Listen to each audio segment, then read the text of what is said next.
நீங்க ஜெயிக்கிறதுக்கு ஓட்டு போடுறது தண்ணி வரல அங்க என்ன நடந்ததுன்னு நீங்களே பாருங்க. பசங்க படி நீங்க ஜெயிக்கிறதுக்கு ரோட்டு போடுறது தண்ணி வரல அதுக்கெல்லாம் நாங்க வாய்ப்பு கொடுக்க உங்களுக்கு இது கிடையாது.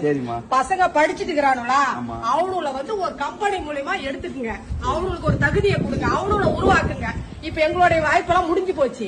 சும்மா போராடி போராடி ரோடு போடல, தண்ணி வரல, அது வரல, இது வரலன்ற வாய்ப்பு வேணாம். அவன் போனா இன்னைக்கு 10 ரூபா சம்பாரிச்சா அவன் பொண்டாட்டி பிள்ளை நல்லா பாக்குறான். இந்த டைம் விஜய் கட்சி வந்துச்சு, நல்லா ஜெயிச்சாங்க, பசங்களை பார்த்தான்ற ஒரு பேர் வேணும். இன்னும் நீ கேட்டா நான் ஜெயிச்சாடா 10,000 தரேன், 50,000 தரேன், 20,000 எங்களுக்கு தேவையே கிடையாது. பிள்ளைங்களுக்கு வேலையை போட்டு அவன் லைஃப உண்டாக்குங்க, தகுதியை அவனுக்கு உருவாக்குங்க. நாங்க பொம்பளைகளை இன்னைக்கு வீட்டோட கிடக்கிற அடிமை பெண்ணுங்க நாங்க கிடையாது. இருக்கட்டும், இருந்தாலும் அவனுக்கு வாய்ப்பு கொடுத்தா அவன் இப்ப ஒருத்தர் படிச்சுட்டு வீட்டுல இருக்கிறதா அவன் கஞ்சா போடுறான். புரியுதுங்களா உங்களுக்கு? அவனுல நீங்க கம்பெனில அவனே அந்த பழக்கத்துக்கு போறானுவா, போக மாட்டானுவா. இவருக்கு ஒரு வாய்ப்பு நாங்க கொடுக்கறோம். இவரு இந்த வாய்ப்புலயும் இவர் இந்த ஒரு வாய்ப்பு இந்த பசங்களுக்கு கொடுக்கலன்னா நானே வந்து கேள்வி கேட்பேன். நீங்க கேட்கல, நான் வந்து கேள்வி கேட்பேன்.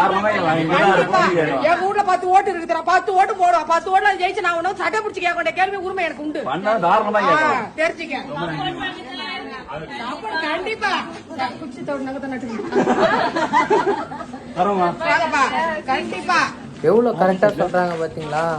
நீங்க யாரும் எங்களுக்கு காசு கொடுக்க வேணாம், நீங்க வேலை வாய்ப்பு கொடுத்தாலே எங்களுக்கு அந்த காசே தேவையில்லை, நீங்க 10,000 ஸ்கீமே எனக்கு வேணாம் அப்படின்னு சூப்பரா சொல்றாங்க.